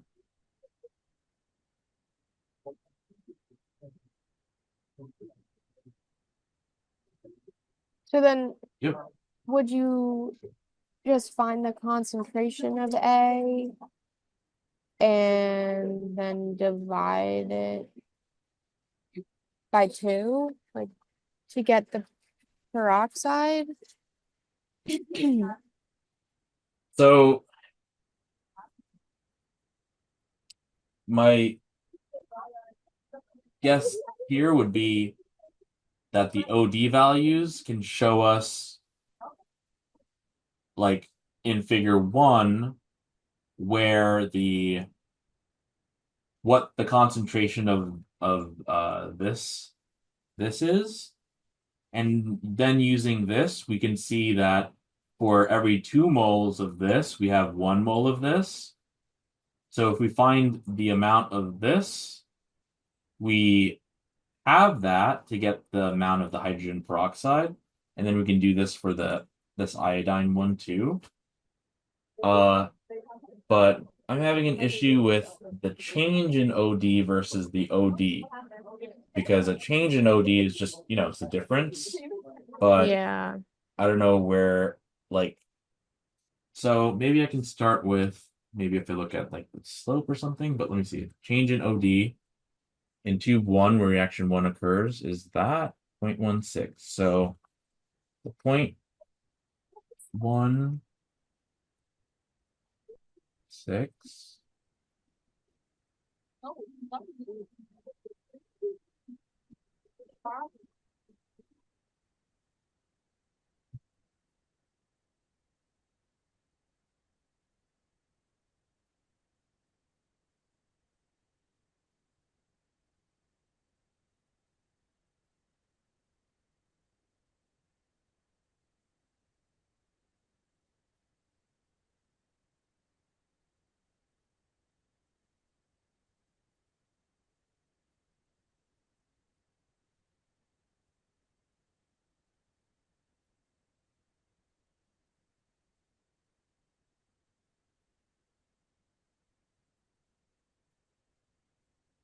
Okay, they're doing y is equal to the 0.16, and then they solve for x that way.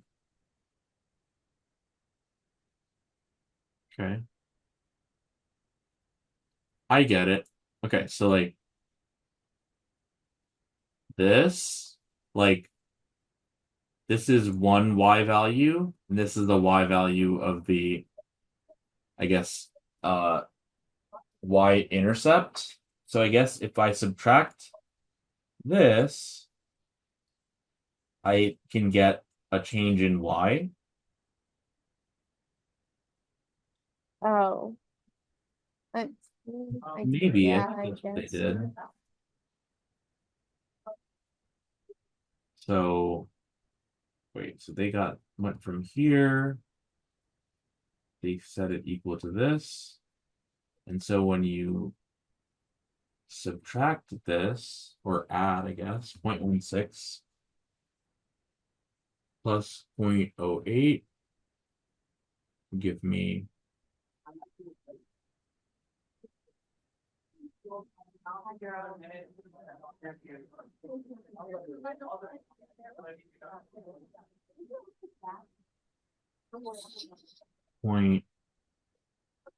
0.24 is equal to 0.003x,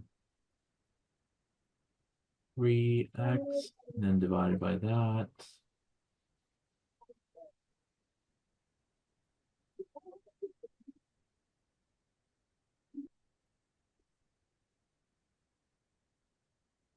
Can you click on this to make it bigger, or? All right, yeah. Okay, from here to here, we have, okay, this. They are taking the change in OD as our y value.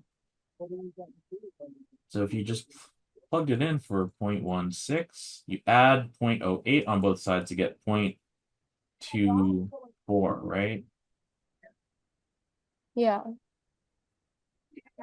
And is equal to, I'll do 3e negative 1, 2, 3, 4, 5 times x.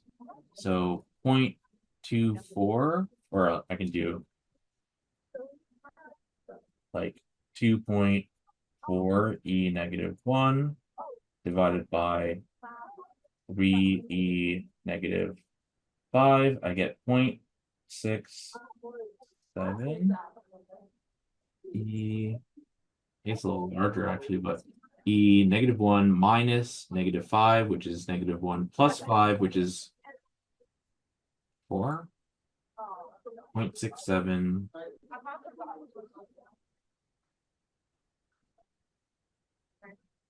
Doesn't give me anything. Yeah, like even when I was looking for the like concentration value, I just didn't know like what to do with it after I got it.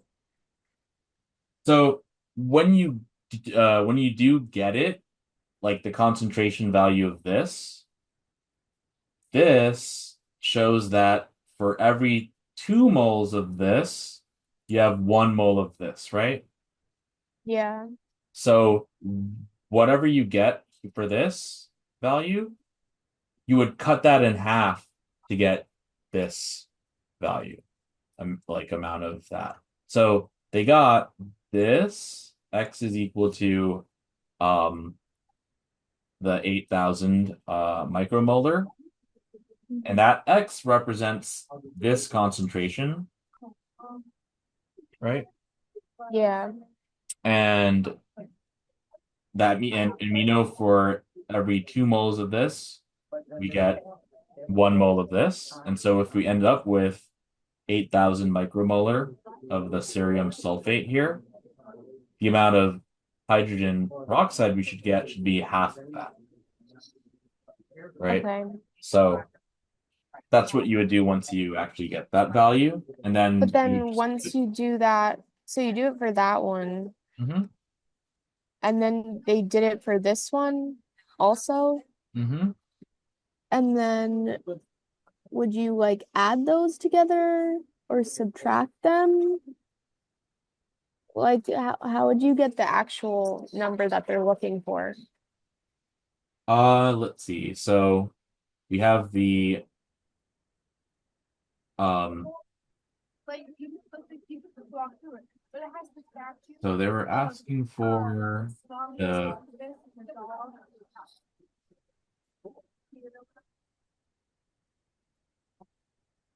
The percentage of hydrogen peroxide in parasitic acid solution. So amount of the like H2O2 over like the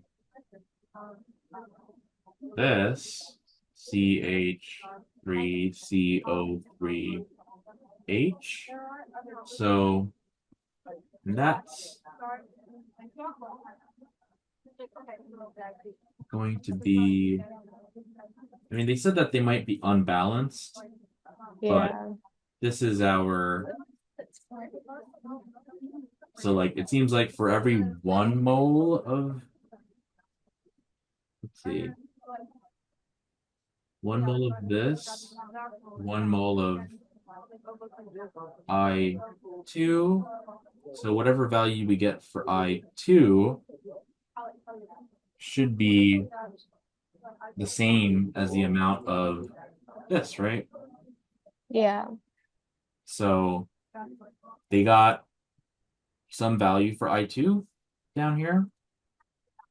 They got 24,000 micromolar of I2, which means this is a 1-1 ratio. So if that's how much I2 we got, the parasitic acid should also be that much, right? And so then we just do, so it's this over this. So then we just do the 8,000 micromolar over 24,000 micromolar. And this is just 1 over, or sorry, 8 goes into this once, goes into this 3 times. So, wait, does that even work?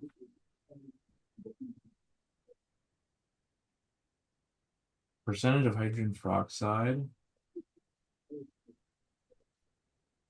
Oh, it's 0.16. Let's see. Yeah.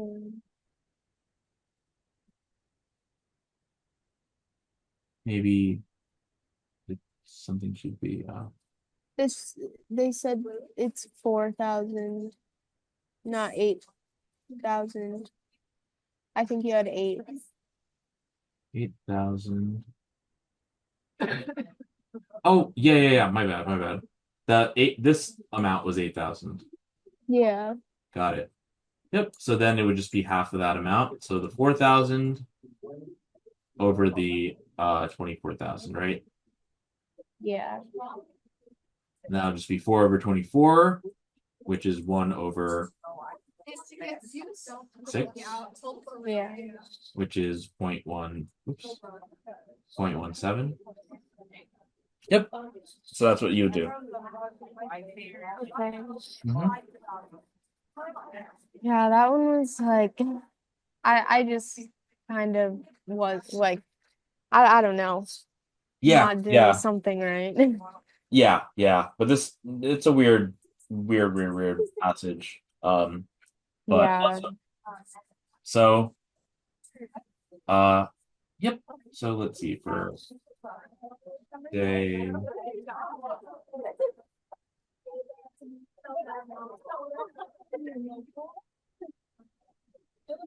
Should be 165 for today. Okay. Mm-hmm. And I'm seeing you next.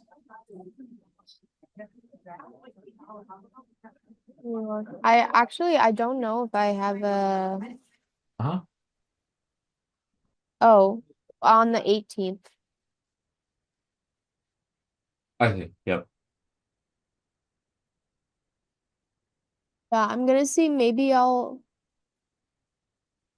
I can get one like on the 14th or 15th.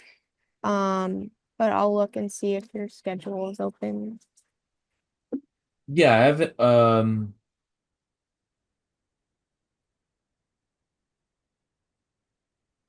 Yeah, at 5:30, an opening. On the 14th, Mm-hmm. um, that might be a little too late. Do you have anything open on the 15th? Yeah. Research.